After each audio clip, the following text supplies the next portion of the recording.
Okay. Question number 14334, Nadendla Manohar గారు. అధ్యక్ష, గౌరవ ఉప ముఖ్యమంత్రి పవన్ కళ్యాణ్ గారి తరఫున పంచాయతీరాజ్ శాఖ నుంచి సమాధానం నాకు అవకాశం కలిగింది.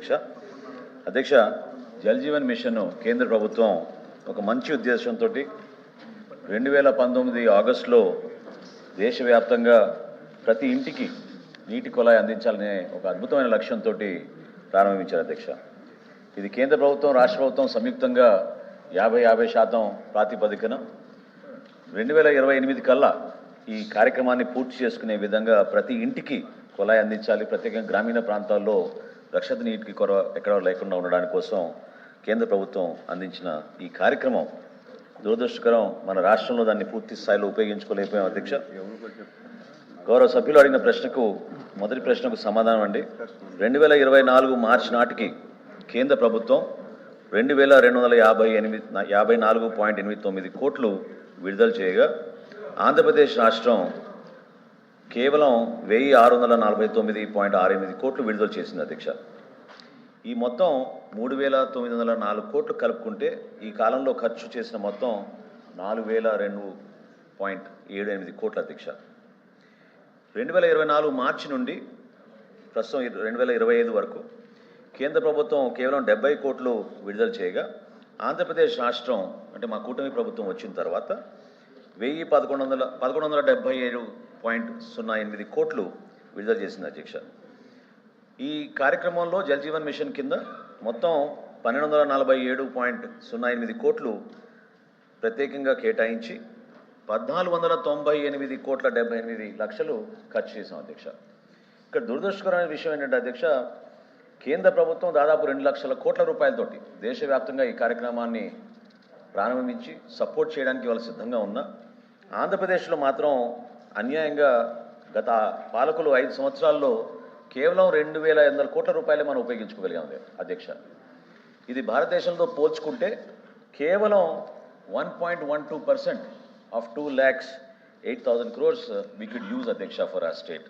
ఇది ఎందుకంటే మ్యాచింగ్ ఫండ్స్ రిలీజ్ చేయలేదు, సకాలంలో నిధులు మంజూరు చేయకపోగా చాలా ఇబ్బందికరమైన పరిస్థితి ఆర్థికంగాను ఈ ప్రోగ్రామ్ని కూడా దెబ్బతీసే విధంగా వాళ్ళు వ్యవహరించారు. అధ్యక్ష, బి ప్రశ్నకు సమాధానం, జల్ జీవన్ మిషన్ కార్యక్రమంలో 41,840 ఏకగ్రామ పథకాలు మరియు 8 బహుళ గ్రామ పథకాలు ఉన్నాయి. అధ్యక్ష, వీటికి ప్రాథమికంగా చేసిన అంచనాలు 26,823 కోట్ల రూపాయలు దీనికి ఖర్చు అవుతున్న అంచనా వేశారు. అధ్యక్ష, ఈ 41,850 ఏకగ్రామ పథకాల్లో 26,440 పూర్తయ్యాయి. అధ్యక్ష, 8 MVSSలో 1 MVS అనే శ్రీకాకుళంలో మన ఉద్యానంకి ప్రత్యేకంగా తాగునీటి అందించిన పథకం మనం పూర్తి చేసుకున్నాం.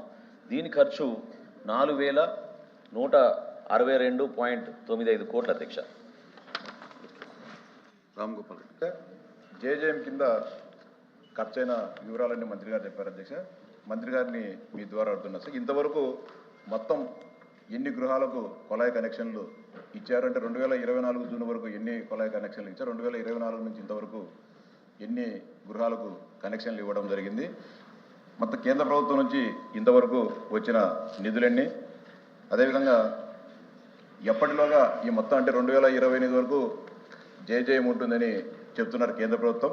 ఈ 2028 లోపల మన కేంద్ర ప్రభుత్వం ఇచ్చిన నిధులన్నీ కూడా ఖర్చు చేసే అవకాశం ఉందా, లేకపోతే ఎక్స్టెన్షన్కి ఏమైనా పోవాల్సి ఉంటుందా?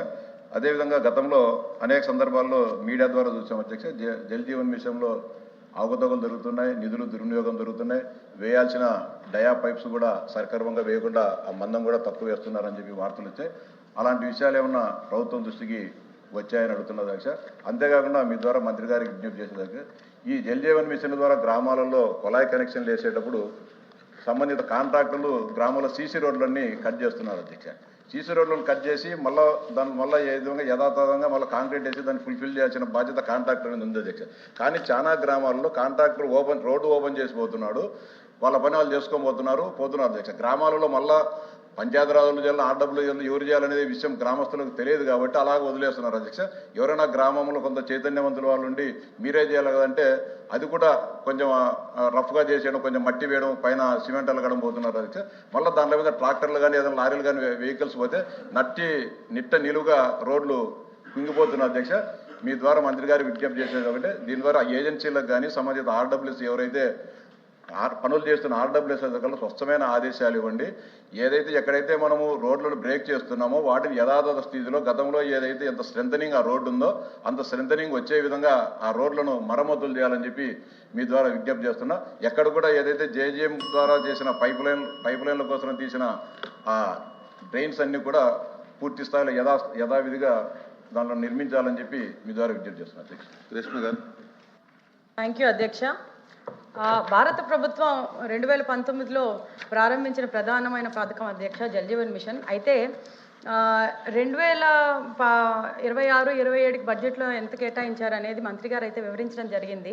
అయితే చిన్న రిక్వెస్ట్ అధ్యక్ష మంత్రి గారికి, గత ప్రభుత్వం వల్ల ఎన్ని నిధులు కేటాయించబడ్డాయి, ఎన్ని నిధులు వాపసు తీసుకోవడం వెళ్ళాయి, ఎన్ని నిధులు జల్ జీవన్ మిషన్లో ఉపయోగించారో ఒకసారి చెప్పాల్సిందిగా విజ్ఞప్తి అధ్యక్ష. అలాగే మా దృష్టికి వచ్చిన దాని ప్రకారం 95 లక్షల కనెక్షన్స్ ఇస్తే కేవలం 39 లక్షల కనెక్షన్స్ మాత్రమే గత ప్రభుత్వం ఇచ్చారు అధ్యక్ష. దాని గురించి ఒకసారి చెప్పాల్సిందిగా రిక్వెస్ట్. ఇంకోటి అధ్యక్ష, నీటి నాణ్యత బాలేదని గత ప్రభుత్వంలోని కంప్లైంట్ చేశారు. అది ఒకసారి దాని గురించి రెక్టిఫై ఏమైనా చేశారా మా కూటమి ప్రభుత్వం వచ్చిన తర్వాత అని ఒకసారి అడగడం అవుతుంది అధ్యక్ష. తర్వాత ప్రతి ఇంటికి 55 లీటర్లు ఏదైతే నీళ్లు ఇవ్వాల్సి ఉందో ఆ మిషన్లోని కేవలం 50కి తక్కువ లేకపోతే 40కి తక్కువ ఇచ్చిన ఇళ్ళు కూడా ఉన్నాయని గత ప్రభుత్వంలోని ఒక కంప్లైంట్ ఉండింది. అది కూడా ఒకసారి రెక్టిఫై చేశారా అని ఒకసారి మంత్రి గారిని చెప్పాల్సిందిగా విజ్ఞప్తి అధ్యక్ష. Thank you for the opportunity అధ్యక్ష. ధన్యవాదాలు అధ్యక్ష. ముందుగా ఈ స్కీము 2028 వరకు కేంద్ర ప్రభుత్వం పొడిగించడానికి కృషి చేసిన ముఖ్యమంత్రి వర్యులకు ఉప ముఖ్యమంత్రి పవన్ కళ్యాణ్ గారికి ధన్యవాదాలు తెలుపుతూ, అధ్యక్ష మనందరికీ తెలుసు గ్రామీణ ప్రాంతాల్లో సురక్షితమైన మంచినీరు అందించకపోవటం వల్ల చాలామంది అనారోగ్యానికి బారవుతున్నారు. సుమారుగా మన సర్వే లెక్క